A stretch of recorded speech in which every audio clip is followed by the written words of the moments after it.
Milwaukee Bronzeville. Dr. Jones is a native of Milwaukee. She retired from teaching in the Department of African and African Diaspora Studies after many years working at UWM. My name is Hermite Saint-Jacques. I am an assistant professor in the Department of African and African Diaspora Studies, and I am thrilled to be here with Dr. Jones to talk about her new book. Welcome, Sandra. Thank you, Hermite. I'm thrilled to be here with you. All right.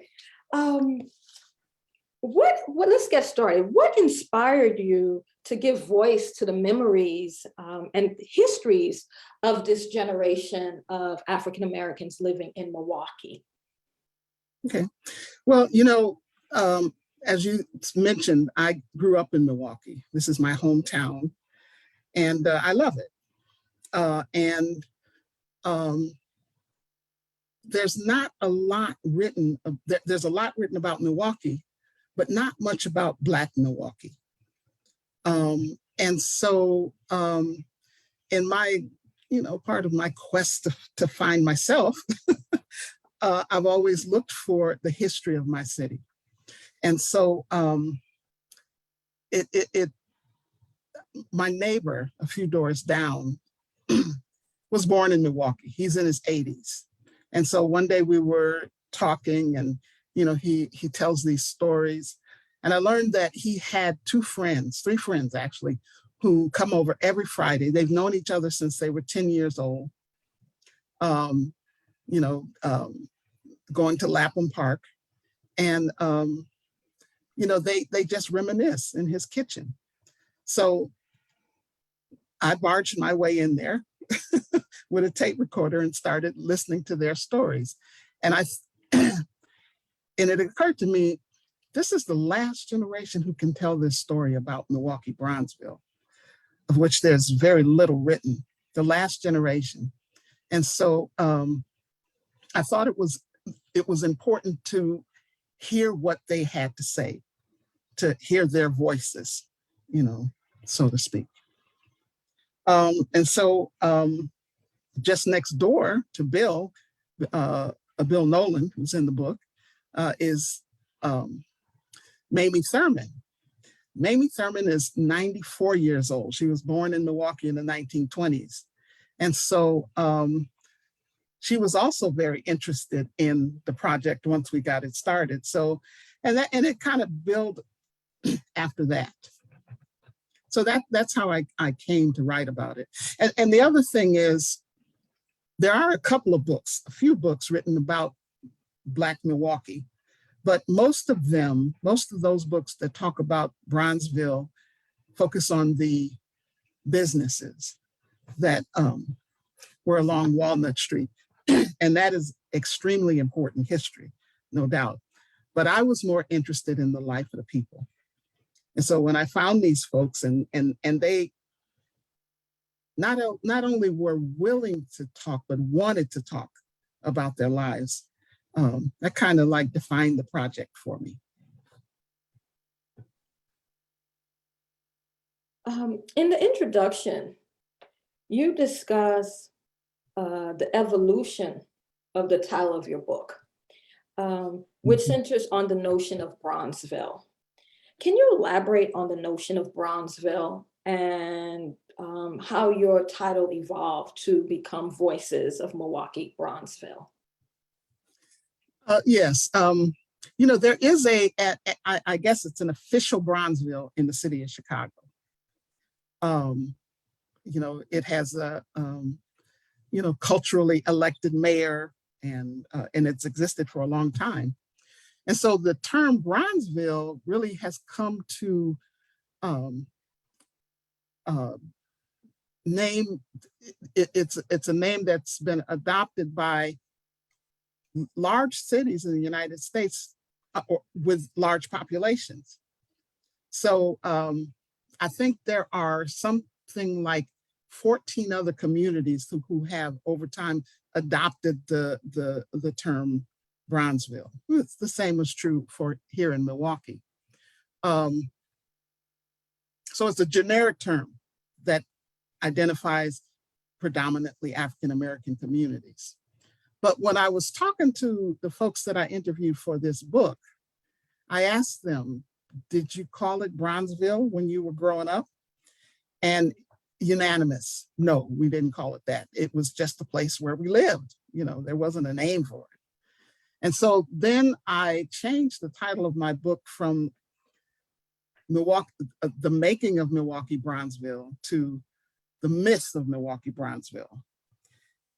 And as I thought about that, Bronzeville has become a part of African America's cultural identity. And so if I were to talk about that as a myth, I would offend a lot of people. I would erase something that was real for so very many people. So I was sitting in Bill's kitchen talking to Joe Deku, who's another person that I interviewed. And he said to me, he said, Sandra, if I had to ask God, I would ask him to give me the same life I had. He said, I had good times and I had bad times. He said, I had friends, I had love, in essence, he had community. And so it occurred to me that Bronzeville was more than a place. And I say this in the book. It was more than a place, it was a spirit. It was the spirit of a community that sustained these four friends for over 60 years, who now today their families are still connected. They go to the same church, they get together on Fridays and reminisce. And so that's when the name of the book became, and the other thing is they had things to say. They had things to say from their experience that could teach us today. So that's when the name of the book became The Voices of Milwaukee Bronzeville. So in thinking about this community, how did Bronzeville come to be? How was it that African Americans came to be in a particular area of the city? Short answer, segregation. Initially, Black people lived, throughout the city. There were Black people who lived on the South Side, and in the 1920s, there was a group of about 20 Black families who lived in Bayview, for example. One of the guys that I interviewed for the book, that was one of his families lived in Bayview at that time, Bobby Mosley. There were Black people initially settled around downtown, in the downtown area.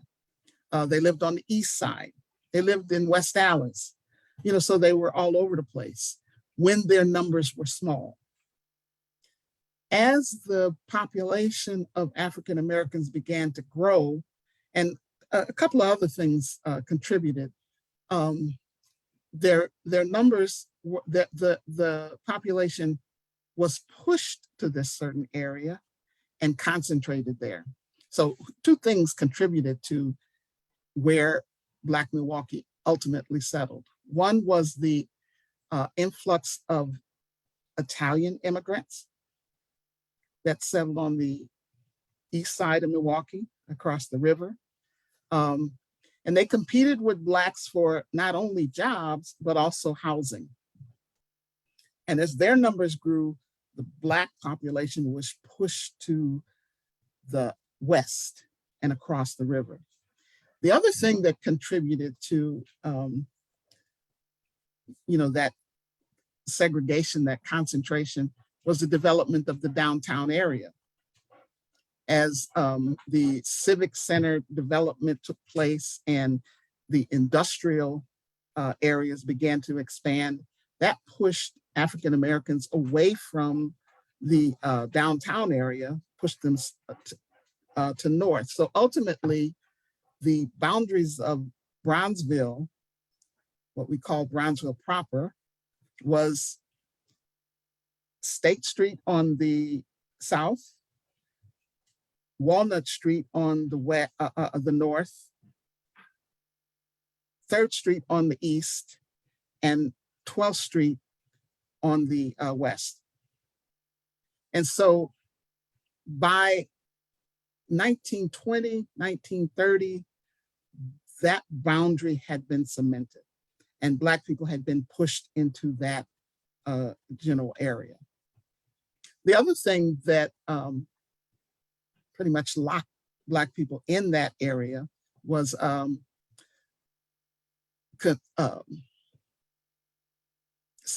segregate restrictive covenants that prevented African Americans from moving where other Jewish people, for example, moved as they became economically able. They moved to places like Sherman Park. Well, those communities were closed to Black people. So Black people were closed in on all sides. Bronzeville was never really an all Black community, but it was the only community over time in which Black people could live. Yes, I was surprised when I read your book about the diversity in Brownsville. You had white families in the beginning, you also had Jewish families in the beginning. And as you said, as people were able to move out, right? Because some of these were poorer housing, right? Cheaper housing that people could afford. It ended up having a concentration of African Americans because they couldn't go anywhere. Yes. But I also want to talk about the people you profile. You interviewed 8 African American residents of Bronzeville. How did you select them? How did you, you talked a little bit about, sitting in a Bill's kitchen, and so can you talk a little bit more about how you selected the participants? Well, I wanted to interview people who had the total experience of Bronzeville. So I selected African Americans who were born between 1920, in the 1920s, and the 1940s. So that was my first criteria. Because they experienced all of Bronzeville. Bronzeville proper only existed for a short 40 years. From 1920, I'd say, excuse me, until 1960, when the Freeway came in and demolished it. So I was lucky in that my neighbor just down the way, Bill, fit that category. And he had friends, his friends who would come over. And so they all not only agreed, but were excited to talk about their life. Right next door to Bill was Miss Thurman, who was also very eager and excited to talk about her life. And they really just began to, then I knew that I had to include Reuben Harpo. Reuben Harpo is Mr. Bronzeville. He has a memory and a history that the foremost expert on Milwaukee's Black community, the history of Milwaukee's Black community. So, and he was, of course, willing and happy to talk about, to get involved in this project also. These folks are older, they're in their, Ms. Thurman is 94, the others are in their 80s.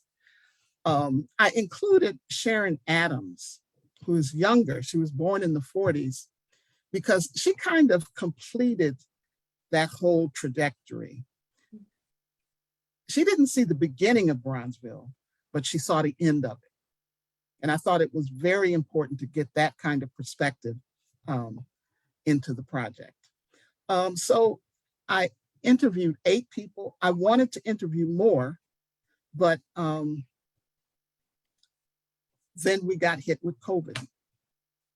And so I couldn't recruit anymore, but maybe that means that I need a volume 2.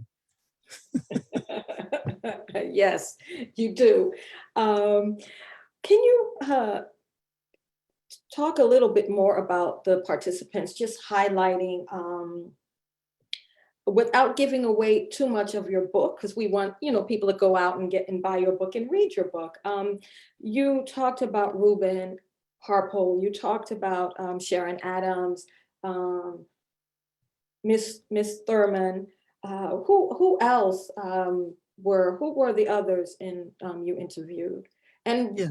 what about them? A little bit about them. Well, I'm looking for my copy of the book here, and I should mention this now. I said earlier that these are the last folks who can tell the story. These are the ones who experienced Black Milwaukee in the early days, who helped to make it what it was. And if we don't capture that history, we'll lose it. And that's so important. One of the gentlemen that I interviewed, George Sanders, unfortunately is not with us today. He passed away about 3 months ago. He never saw the book, which, makes me very sad. But, it really kind of brought that home to me. We really, really must capture this history before it no longer exists. So whenever I talk about the book, I always ask for just a few seconds of silence for George Sanders.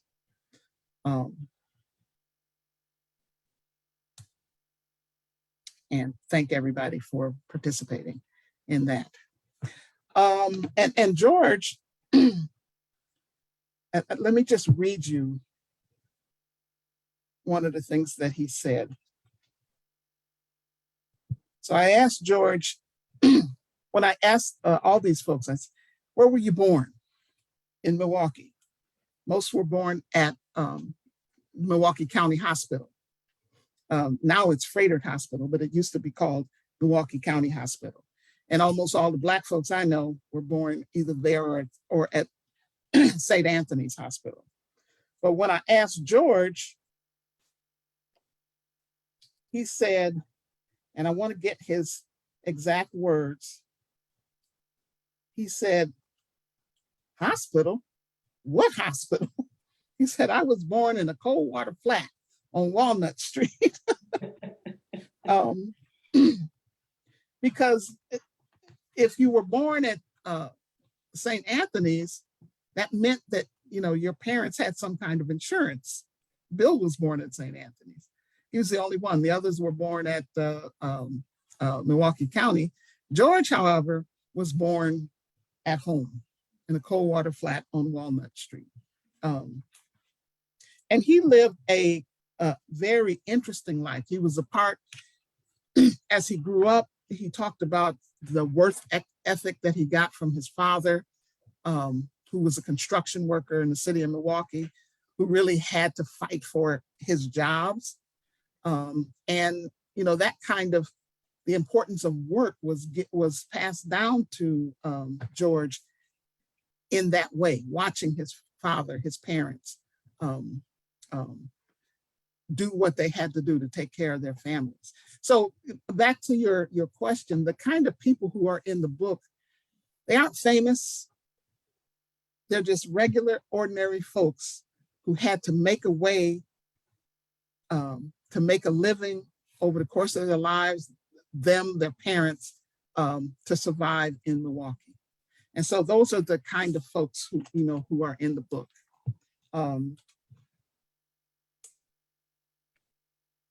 Reuben, of course, is famous.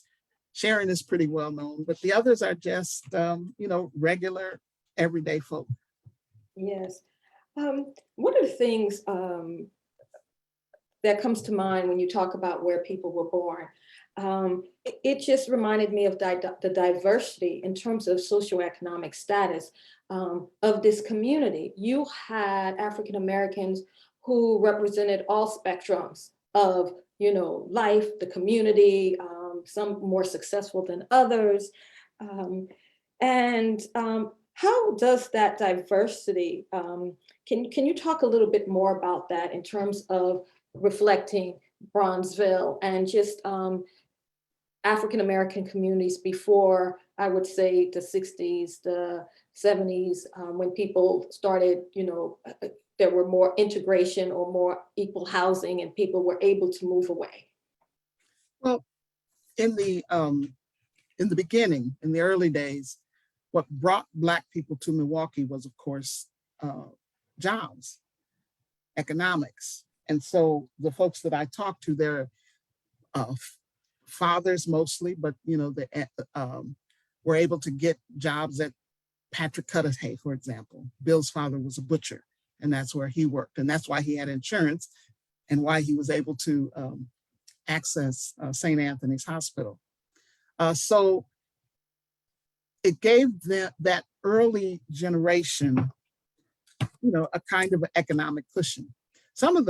I began the book by talking about the earliest African Americans, people like Sully and Susanna Watson, who came to Milwaukee in the very 1800s and settled mainly in downtown.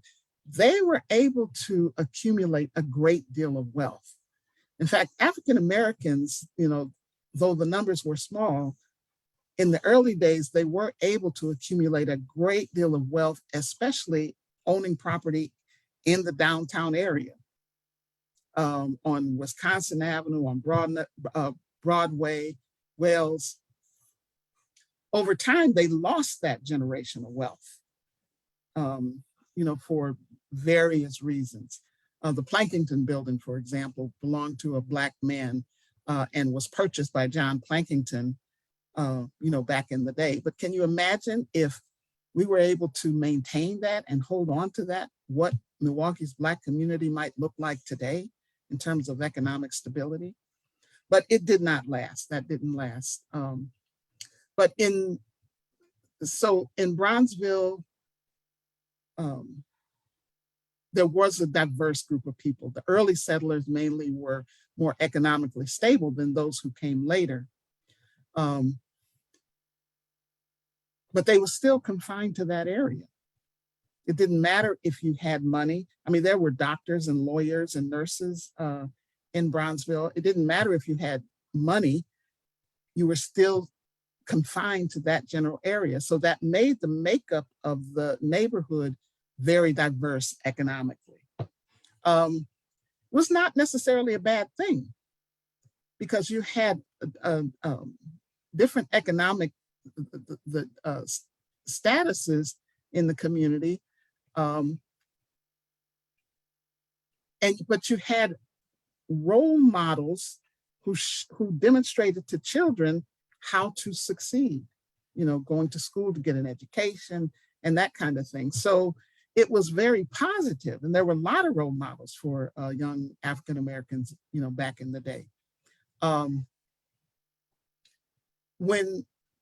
But it was also racially diverse.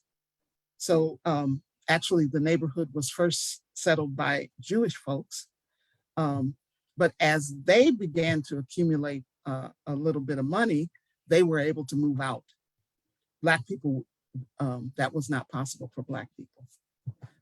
So it did create a social structure that was diverse in terms of economics for Black Milwaukeeans. You cover various topics in your book. How did you go about choosing the topics about the Bronzeville community that you explore? I had a set of questions that I went in with. I wanted to find out about family history and background. Some of the folks who are interviewed in the book, their families got to Milwaukee in 1906, in the 1920s, and so on. And so I was interested in that. And I also wanted to find out from what they knew, what life was like for those earliest residents.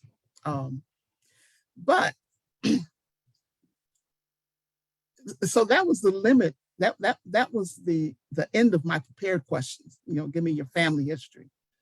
Then I just wanted them to talk. I wanted them to tell me what was important to them as they were growing up in the community. And so that really steered the direction of the book. One of the first things that they all talked about was Lapham Park. They were all kids, right? and they were all growing up in this community. And they met each other at Lapham Park. So it was a very important institution in the community. They talked about the schools they went to. They talked about their churches. They talked a lot about the things that they did to sustain themselves, to make money, even as kids. So Joe Deku, for example, he talks about potato farms that used to be on the outskirts of Milwaukee. And he would be lucky enough to get a job with one of those potato farms. And he says in the book that he would get so dirty picking potatoes, that when he got home, his mother would make he and his brother stand in the backyard and she'd hose them down to wash the dirt off them before they could come in the house and get in the bathtub and get a bath. But it was instilled in them the value of work. So that was one of the things they talked about. They talked about a lot about their parents. One of the things that's just really hilarious to me is when they talk about the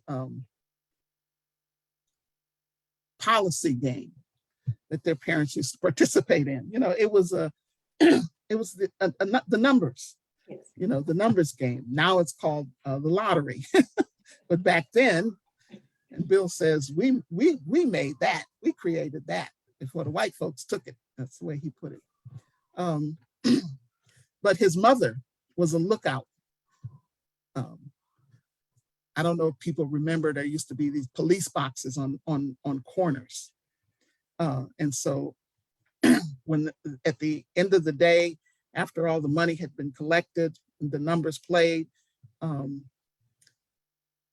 the police would raid where they pulled the numbers from, the houses that they pulled numbers from. And they changed the houses from place to place.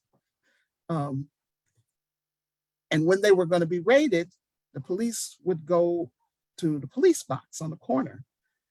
I don't know who they were calling, but that was a clue to Bill's mother that they were getting ready to do a raid. And she had a number that she would call and say, "They're looking at you." So that would allow everybody the time to scatter, So that was one of the things that he remembered mostly.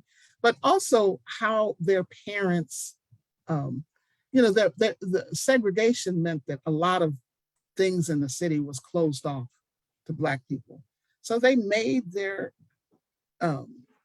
income and entertainment in their own communities. And one of the things that was really huge in the neighborhood was card parties.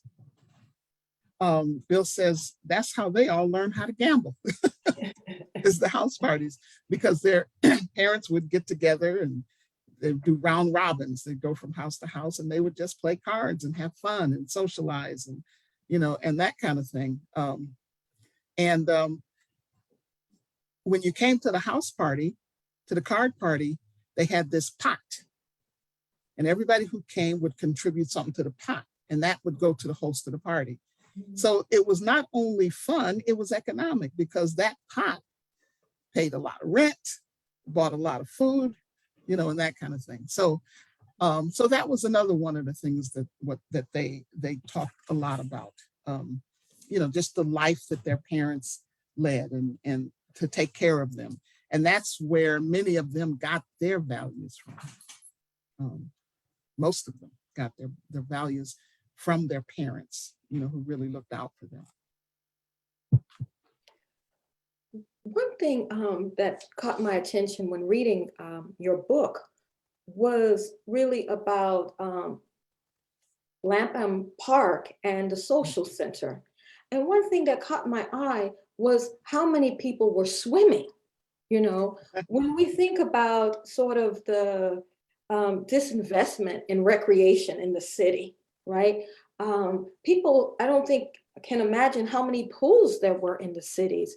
And just, Bill, Raymond talking about going swimming, diving at the pool. The pool was huge. It just seemed that was so central, this center for just hanging out, recreation. And I think about just some issues today about maintaining the parks, etc. And so can you just talk about the importance of these recreational centers in Yeah, the lives of the youth of Bronzeville? they all talked about Lapham Park. Um, they, they they met each other at Lapham Park. They said they didn't even know where they lived, where each other lived, although they all lived, within blocks of each other, but they never went to each other's houses. They met at Lapham Park. That was the Lapham Park Social Center was constructed, I think it was in the early 1920s, as a part of a community movement to highlight social centers and I forget the name of the movement. It's in the book, so people can read it. But they built it as a part of that movement to highlight social centers and community, throughout the country. It was closed to Black people.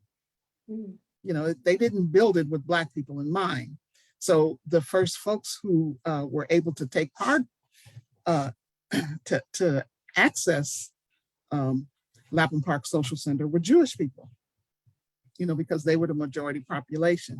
It was only in the 1940s when Black people kind of took it over for themselves. And not only, was it a recreational place, but they had all kinds of classes. So there was education taking place there. Sports was huge at Lapham Park. In the 40s, there was a movement to build a swimming pool. Because there were so few places where Black people could go to recreate, there was a big push, and it succeeded in building the Lapham Park swimming pool, which went from 9th, I guess it was like a whole city block long. And so a lot of activities started to take place there. They had swimming competitions, annual swimming competitions in which Black people, swimming, diving, in which Black people could come and participate and also watch. There was one guy that they especially talked about, Sims was his last name. He was a magnificent swimmer and diver. In fact, he won a state championship sometime in the 40s, for his diving. And the community was extremely proud of him. The way Joe Deku put it, he said, it was like watching the Olympics. The competition, he said one guy would do a really complicated dive, and the next would try to come and beat him. Sims would try to beat himself because he was the best. So they would wonder, I know what he did last time, but what is he going to do this time? And he always amazed them. So but that swimming pool was a real accomplishment for the community in Lapham Park. I want to know a little bit more about the pictures in your book. The pictures are personal and also historical in terms of depiction of Bronzeville. What were your criteria for selecting the pictures that you chose for the book? Whatever I could find. That was the criteria. Fortunately, these folks had some of the most beautiful pictures that they had preserved of their family. Bobby Mosley, for example, he had pictures of his mother and uncle from grade school, that he had saved. Miss Thurman, my goodness, I went to sat down at her dining room table, and she pulled out picture album after picture album. And not only pictures, she had letters that her father had written to her mother from 1916. Wow. It's in the book. So that's where I gathered most of Sharon Adams, the picture that's on the back cover to Thanksgiving of Sharon Adams. And I know you can't see this, but that little baby right there in her father's lap, that's Sharon. She took the picture off her wall. It was in a beautifully framed, and she took it out of the frame and allowed me to reproduce it for this book. So it's all, most of these pictures have never been published before. So they're unique. There's one other set of pictures that I want to draw your attention to, so that when you get the book, I want you to look on this page, right? Page 68 and 69.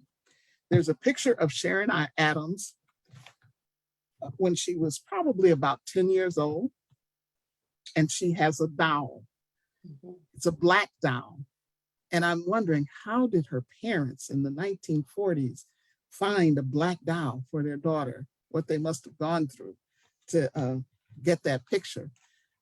Then on the next page, Sharon is in her 70s, and she has, and the doll was a Rita doll. That was the name of the doll. And she has Rita sitting on her lap. So she saved Rita. She had Rita all these years sitting in her office. When she told me Rita was still with her, I told her I will be right over with my camera to get that picture. So it's a picture of Sharon when she was 10 with Rita, and Sharon when she's in her 70s with Rita. Beautiful. So there, and there's pictures of her father and her mother, and all of them had these pictures. And I was so honored to, be able to share them in the book. Yes. In the last chapter, you title it Leaving Bronzeville.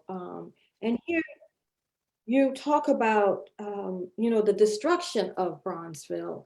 And to think you had a program called Urban Renewal, which destroys a neighborhood, right? A community, right? Because it was more than a neighborhood, it was a community. Can you talk about the end of Bronzeville or the destruction of Bronzeville? Okay. There were two things that really destroyed Bronzeville. It was urban renewal. And urban renewal was a nationwide effort to try to clean up urban blight. And Milwaukee was a prime location for that. So what it meant was tearing down buildings, old buildings, dilapidated buildings that were unlivable. And most of the housing stock in Bronzeville had been constructed during the Civil War. So by the time Black people got there, it was already a slum. It was already, a poor housing stock. And Black people had to put up with that. They made a way out of no way. They made lemonade out of lemons in so many ways. But when urban renewal happened, a lot of blocks were cleared. What was supposed to happen is those houses were supposed to be rebuilt, but they never were. So it displaced so many of the families in the Bronzeville area. And I should say by that time, and especially as the population of Blacks in Milwaukee grew, so did the neighborhood. So that, there were folks living past North Avenue after a time, and they were all the way up to 27th Street. Never back over across the river, but just so they were still locked into a segregated area, but that area was expanding. But basically in the old Bronzeville is where the housing destruction took place. And then the second thing that contributed to it was the construction of the freeway. And the freeway was, it was a national movement to build freeways throughout the city. And in most places, they went right through the heart of the Black community because the Black community did not have the political clout to stop it. So Highway 43 the Marquette Interchange and Highway 43 went right through the heart of Bronzeville, which wiped out many of the businesses that were so important. I'm turning my phone off. That were so important to the livelihood of the Black community. It destroyed the economic base of the Black community. And that economic base has never been recovered. So those were the two factors that really contributed to the destruction of Bronzeville. I think there was something like 8,500 houses that were torn down and demolished. Sharon Adams, her family lived on 17th Street. And when she moved there, she talked about tree-lined streets and, you know, how beautiful it was. Her parents had this, you know, they built a beautiful front lawn. And rather than planting seeds, they planted sod. They laid sod, and how beautiful it was. Well, when they started tearing up the neighborhood for the freeway, all the work that they had put in there, the tree-lined streets, the beautiful lawn, was all destroyed. It was all taken away. So one of the important things that Sharon contributes is she really talked about the end of it, the end of that era, you know, and what it meant to her and her family.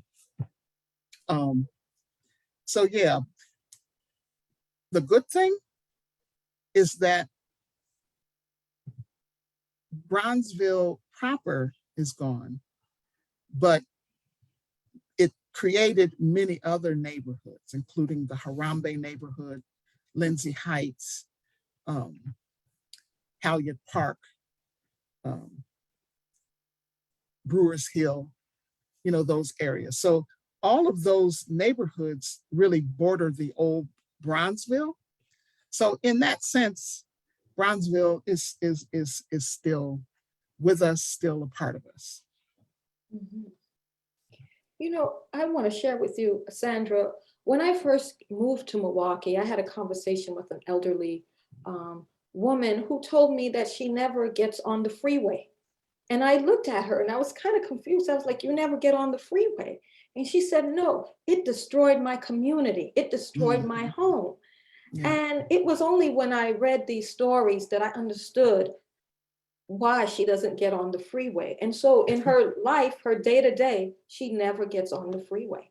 You know, I mean, just the impact of, you know, I-43, the interchange on, you know, the Black community. And like you said, you know, never recovered.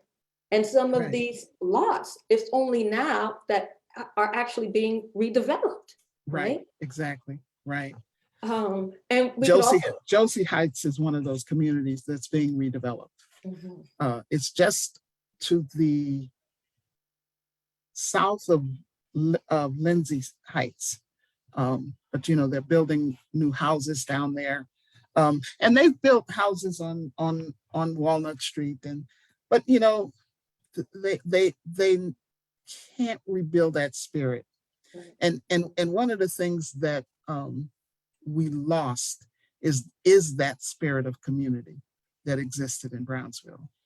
I'm very proud of the efforts of our Alderwoman Malala Cogs, who is, you know, behind the effort to rebuild or restore the spirit of Brownsville in that area and beyond, along North Avenue and, you know, those kind of places. Because, you know, we have a lot to learn, and we have to leave that for our children.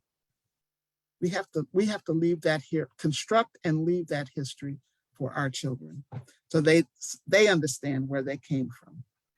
Yes. So far, how has been the response to your book, the public response to your book, as well as the response of the people you profile? Oh my goodness. I had no idea. Airmeet, I didn't. And Sharon puts it this way: the community is hungry for this. community is hungry for this history. The last books that were published that I'm aware of about Bronzeville were published in 2006. And, so that's a long time. And so the response has been great. The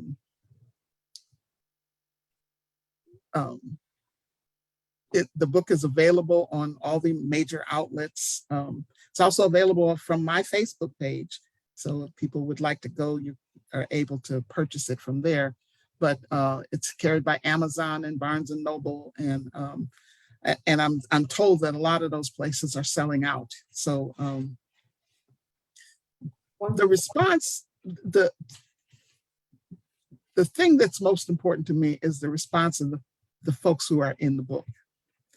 So I had complimentary copies with special messages to each of the participants, and I gave them the book.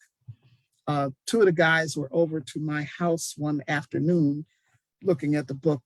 They were so excited. They're 80-year-old men, right? And they're act like school kids. And they're looking at the pictures and they're signing each other's books. And later on, one of them called me and he said, "Sandra, thank you so much for putting this together." He said, "I'm looking at this, I'm reading my words, it's bringing it all back to me." And he said, "It's like I'm being born again." So these are ordinary people whose stories have never been told. And to see their stories in print for all times has just been so important to them. I didn't realize how important it would be. And that's pretty much been their reaction. But also I keep selling out. I keep having to order more books. So I'm very proud of that. Yeah, no, that's awesome. I mean, I think about, this is important work, like you said. We've had histories of Milwaukee or even studies, on the Black population of Milwaukee, but these are always something pathological or something, and what about just the everyday, right? Why don't we celebrate that? Because we have things to learn from that. And so this is important work, Sandra. And so thank you for this. Thank you for your book, your project. And I want to say before I forget that you have a book signing November 18th at Boswell Books at 6 p.m. So November 18th, 6 p.m. Boswell Book. And Sharon Adams will be joining you. So that will be a treat. So there will be books there to be to be bought, as well as you will be signing books. And so I also want to open it up for questions. If anyone who's listening have any questions or comments, please feel free in the next 10 minutes to post your question. Okay, so while we wait for people to get their questions up, I want to ask you, Sandra, as a native Milwaukeean, how was this project for you? How, you've described what it means in terms of for the community. What about you? How has this project, working on this project, either changed your outlook on the city, on the community, or did it reaffirm things that you already knew? How was it for you?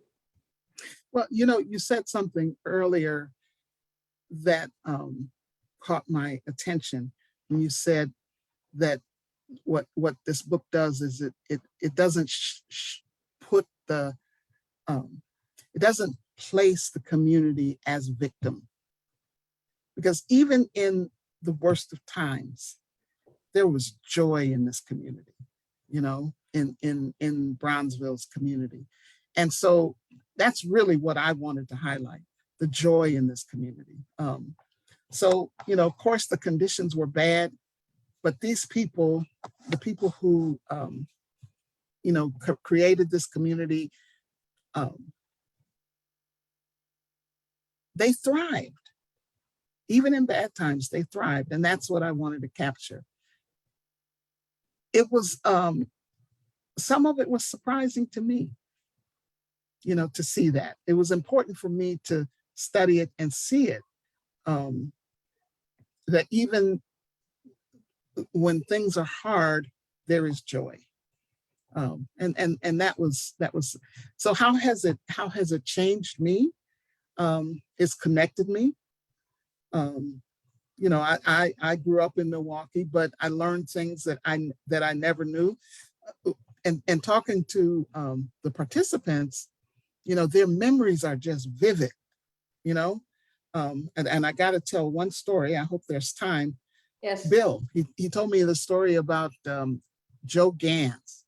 And so Joe Gans was a boxer in Milwaukee. And when Bill was 8 years old, he and another kid were out in the street boxing, fighting. And Joe Gans, who worked at the Milwaukee Urban League, he came out, he grabbed them both by the collar, picked them up. And the Urban League had a boxing program. And he took them down in the basement of the Urban League, put them in the ring, put 16-ounce gloves on them and said, okay, go to it, But what he was doing is he was showing them how to deal with their disputes, how to deal with their anger, and that kind of thing. So then I went and looked up Joe Gans on the internet, and I discovered that Joe Gans died before Bill was born. So I said, oh my God, this is what historians worry about. And then something told me to put in Joe Gans Milwaukee. And I put in Joe Gans Milwaukee, and baby Joe Gans, who had taken the name of that other fighter, did in fact live in Milwaukee and worked at the Urban League. And so it taught me a lesson. These guys know what they're talking about. Their memories are sharp. And so we have to listen to what they have to say. Yes. Well, we have some questions. Our first question is from Gladys Mitchell-Walthour. Sandra, your book sounds excellent. Can you discuss the potential impact of it on young Black people? I'm also thinking how beneficial it would be if some of the people you interviewed spoke to UWM students about their experiences. Absolutely. I think it could have a very important impact on young people because that's their history. Young people born in Milwaukee and all over the place, that's their history.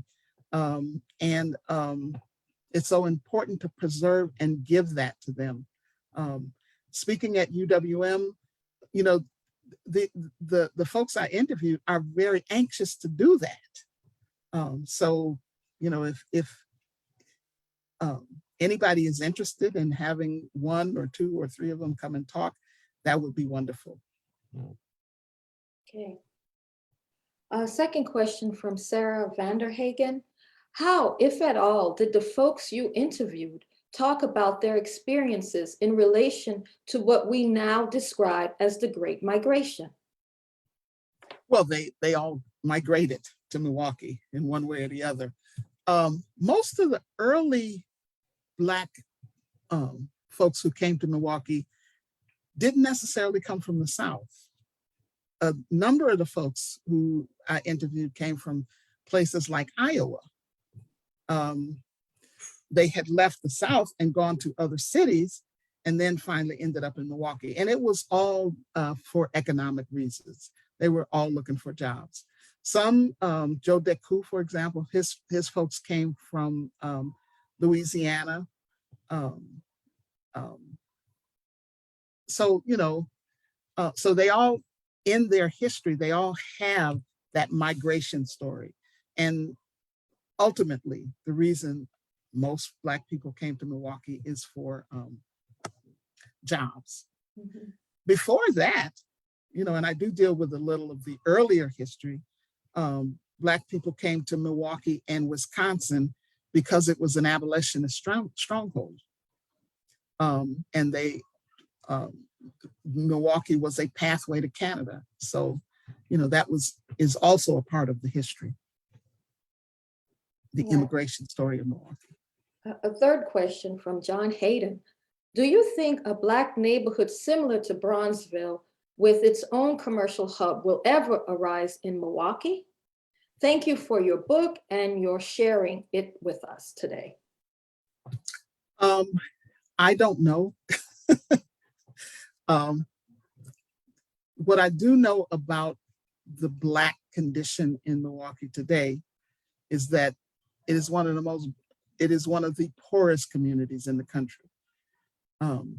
Poverty rates are extremely high. Racism and discrimination still impact Black people's ability to sustain themselves, to sustain their families.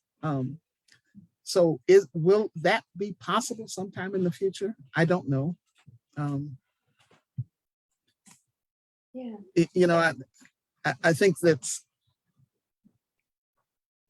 a lot of possibilities, especially with the new national administration. There's some possibilities and some hope, but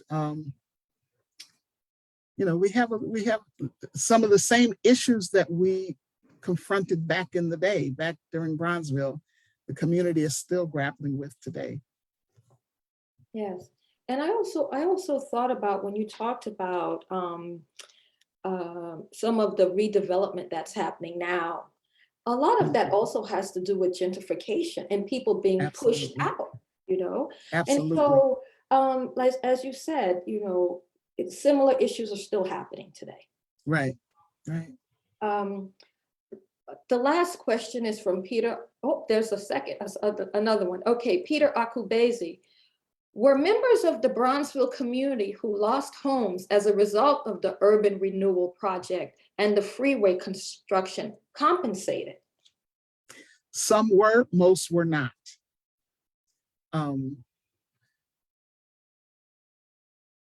There was no mechanism in that whole urban renewal project for compensation.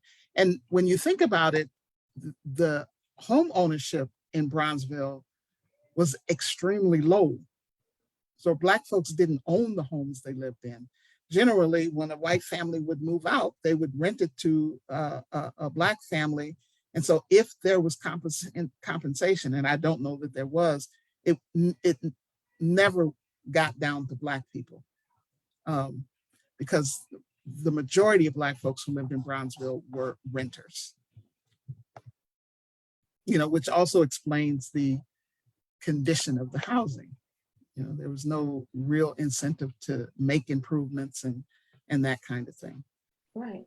And then we have to talk about how difficult it was for Black people to get loans, right? For home ownership. Even veterans with the GI Bill struggled trying to get home loans. So we can talk about some of these structural issues as well. That's right. And so our final question, Derek Handley, did the interviewees speak of any individual or organized opposition to the freeway coming through their community? No. And in fact, the freeway construction as well as urban renewal was really invisible, if you know what I mean. It wasn't, now, there was the freeway project was included, it was really huge. It included 13 different freeways that was to be constructed in the area. Only 2 of them really made it. But one of them was going to go through the Italian community and head towards the east side. There was political opposition which stopped it. And for many, many years, there was this freeway to nowhere that stopped right down by Broadway Street. There was this big structure that just stopped. And it was only recently that they tore that all down. But that was evidence of the political opposition that the Italian community and the East Side residents had. Black people did not have that kind of political power, to stop that from happening. All right, Sandra, is there anything you want to leave us with before we wrap up? The only thing that I would say is that there's more out there, and you know, I feel a sense of duty to collect that history and to preserve it. And so I would encourage people to think about that and how that could happen. It would be great to see a Black Milwaukee History Project started. And in fact, Ermeet, your project on The Black middle middle class class. Black Milwaukee Yes, will yes, be a part of that. yes. So that's the only thing I would say. This history is just so important. Thank you, Sandra. And before we go, I just want to remind everyone that November 18th, Boswell Books, 6 p.m., Sandra will be signing books, talking about the book, and Sharon Adams will be joining her. Thank you so much, Sandra. I really enjoyed just talking to you about this book, just the importance of this book. I really appreciate just, you know, this project and your work. So thank you very much. And I just want to thank everyone who joined us today. It was just wonderful to share this with you all. Thank you. Thank And you. Thank you. we have other seminars later in the month and throughout the fall. So just keep an eye out, everyone. Thank you and bye-bye. Bye-bye.